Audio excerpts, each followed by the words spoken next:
Hi,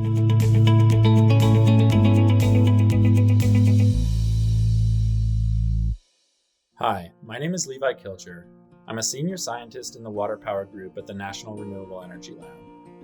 I have a PhD in physical oceanography, and I lead the Marine Energy Resource Characterization team here at the lab. In this work, we deploy equipment that measures water velocity at promising tidal, river, and ocean current sites, and we deploy equipment that measures waves at promising wave sites. We also work with colleagues at other national labs who develop and run models that estimate waves and currents at sites that do not yet have measurements.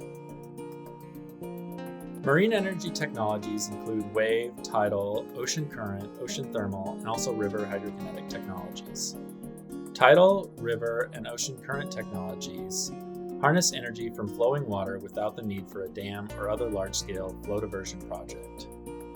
Wave devices convert ocean waves into electricity, and ocean thermal technologies convert heat into electricity. These technologies are all showing promising results in demonstration projects, but they are not yet commercially available off-the-shelf products. Therefore, if your community is interested in marine energy, the first question you should ask is, are you willing to wait a few years? It could be 3, 5, maybe 10 years depending on the technology type before these technologies are commercially available.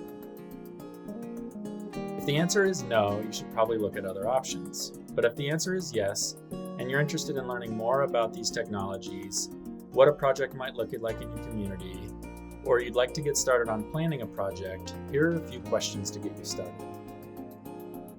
What marine energy resources do you have in or nearby your community is the first place to start.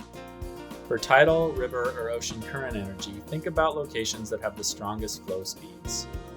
Technologies that are being tested today typically require at least 2 knots of inflow speed to function properly, and they need water depths of several meters. For wave energy, this means how large are your waves and how often do you have them? Do you frequently have 6-foot swell rolling into your coastline, or are your waves usually less than 3 feet? For ocean thermal energy, this starts by identifying whether you have warm water at the surface. Generally speaking, this means you have at least 20 to 25 degrees seawater, that's 70 to 80 degrees Fahrenheit, at the surface most of the year. Once you've identified these things, other questions that you could start to think about are, how far is your project site from transmission grid? And what is the water depth of your site? What is the bottom composition? Is it rocky or sandy or gravel? Understanding these kinds of details about your site are first steps in identifying how much energy you could get and what a project might look like.